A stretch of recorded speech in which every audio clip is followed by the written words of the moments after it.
Have you ever seen something so delicious? Have you ever had such delicious food?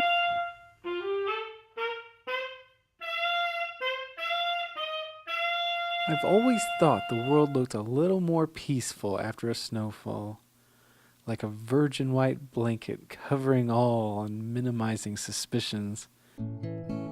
But in these winter months, many people become depressed.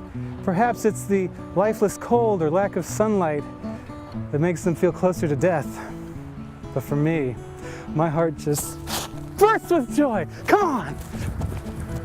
The winter months bring a countless number of activities, like building obscene snow sculptures in school playgrounds. Also, claiming snowmounds for America. Better me than Al-Qaeda. And my personal favorite winter activity, snow shovel extortion.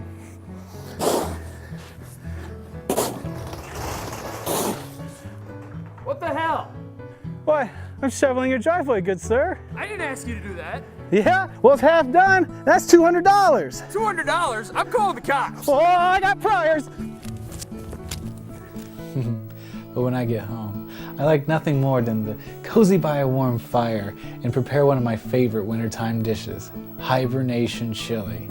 Come to the kitchen with me and I'll show you how. Winter meals are wholesome and hearty. They stick to your ribs and weaken your consciousness. In preparation for today's winter meal, you can see that I've decorated my kitchen in winter attire. I truly cherish this. Hibernation Chili has been painstakingly crafted over the years, experimenting with a unique blend of ingredients. Now, our basic chili ingredients today are going to be ground beef, onions, and chili beans. First, fry the hamburger with the beans and the onions.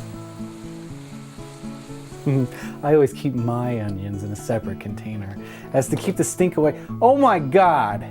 Well, it looks like life persists anew in even a harsh environment. What a fitting symbol for these winter months. Now, what separates a hibernation chili from a Texas chili are the beans, the onions,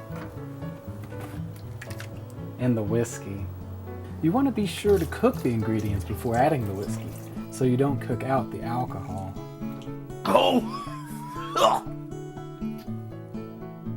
For texture, add some pain medicine.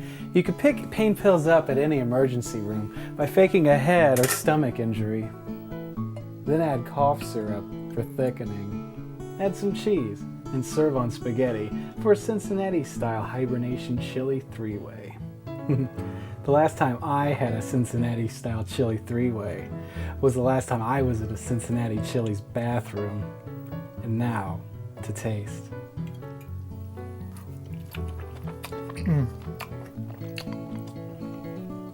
Perfection.